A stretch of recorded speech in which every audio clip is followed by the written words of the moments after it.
Hello everyone, and welcome to this week's edition of the Comic Shop Adventure, my weekly excursion where I leave the homestead here at Athletic Geek HQ in search of a bounty of comics, graphic novels, collectibles, action figures, and all things in between. But first things first, time to talk about what stood out from last week's pull list. And honestly, the best book was The Green Lantern by Grant Morrison. It was a very just a really well-written Green Lantern story. The art was beautiful.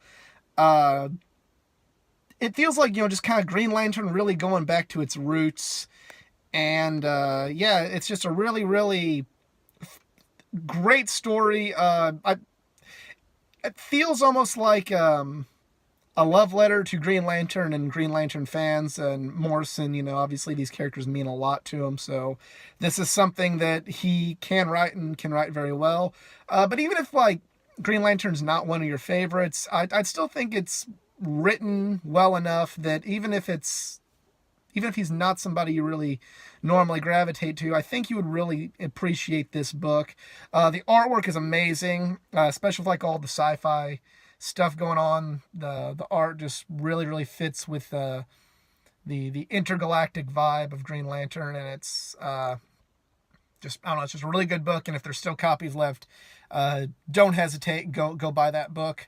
The other book that really stood out to me was Marvel Knights. Again, it's been 20 years since the original Marvel Knights story, written by Kevin Smith, and the basis for it kind of plays off of that, because in the original Marvel Knights Daredevil story that Kevin Smith wrote, he kills off Karen Page.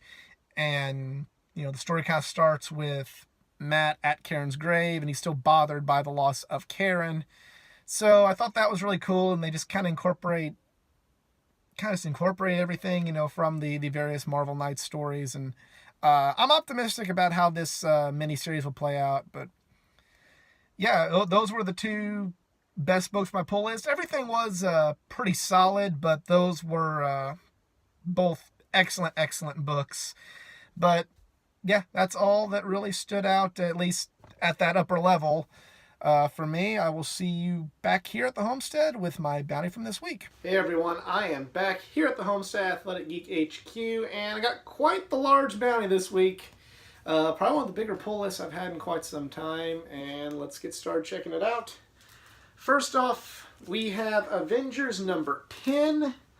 I've really enjoyed the Avengers run, and this is a $6 comic, but it says it is the 700th total issue of the Avengers, with all the renumberings that Marvel seems to do.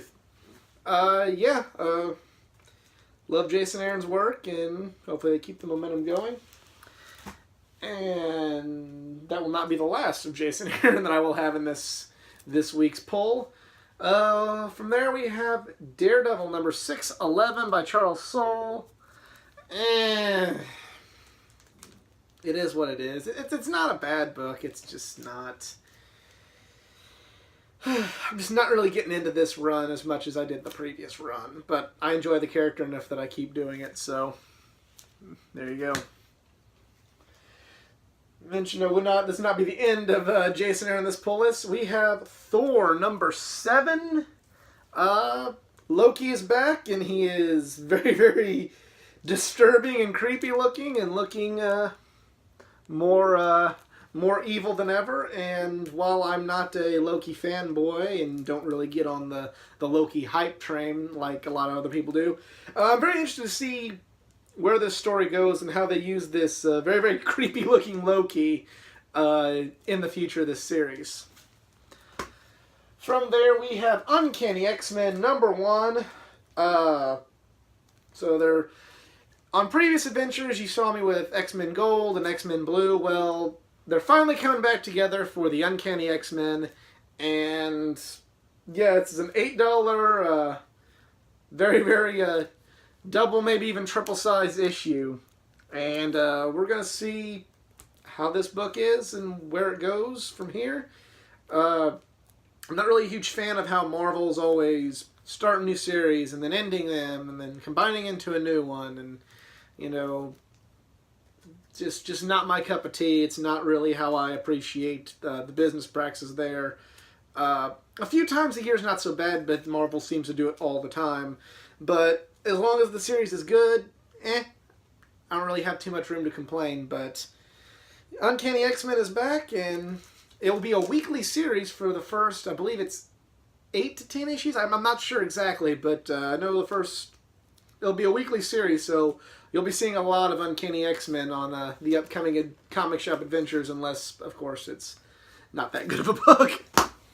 That is it for the world of Marvel. We go to DC with Detective Comics number 992. We are 8 issues away from the 1000th issue of Detective Comics, and, you know, Peter Tomasi is getting ready to take over on Detective, and you know, this current run has not been that great, but I'm a Peter Tomasi fan, so I'm going to keep reading it just to kind of get me to when Tomasi takes over, just plain and simple.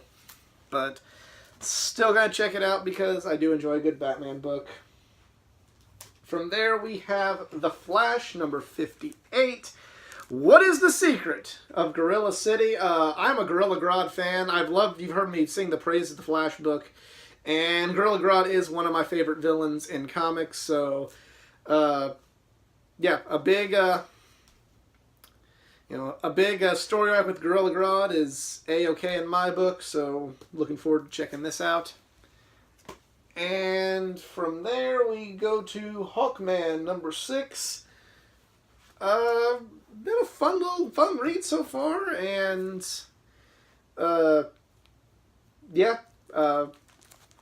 nice little run thus far. And as you can see by the cover, he'll be teaming up with the Atom in this month's issue. So yeah, I'm not a Hawkman.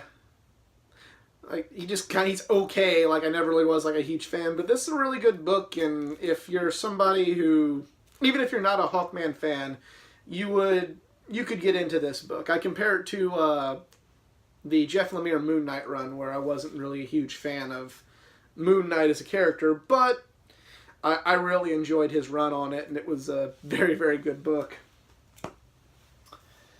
From there, we go to Superman, number 5, by Brian Michael Bendis. Kryptonian Alliance. It is Superman and Zod, and I don't know what's getting ready to happen, and I don't know what's going on. I don't know how Superman can team up with a guy like Zod, but,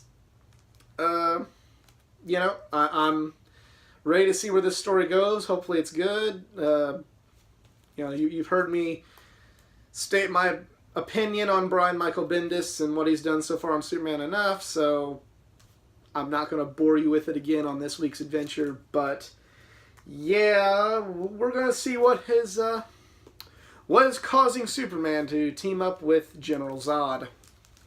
And finally, the last book of the pull list this week is Titans number 29. You know, they're doing the new stuff with Nightwing now, which is not terrible. And I do enjoy Beast Boy. But part of the reason I really liked this book was it kind of like it was the grown-up Titans. And it still is to a point, but it's lost a little bit of that foothold in the Teen Titans that I enjoy too.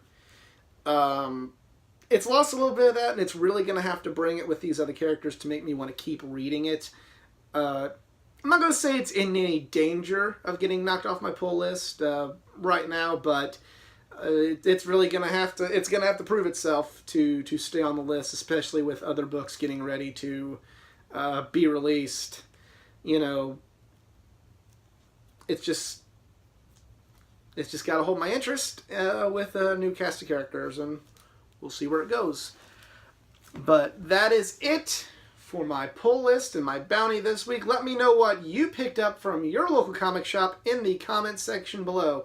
If you enjoyed this video and like to see others like it, please give me a subscribe. Please like this video, share it if you enjoyed it. Go visit the Facebook page at facebook.com/athleticgeek89 for more content, not just from the world of comics, but from the world of pro wrestling, gaming, anime, and so much more, all things geek culture. Also, exclusive to my Facebook page is my DCCW wrap-up, where I post my thoughts on Legends of Tomorrow, The Flash, and Arrow every week. and my collection comic of the week every Thursday. Be sure to check that out. That is exclusive to my Facebook page. But other than that, no, y'all be cool. Later.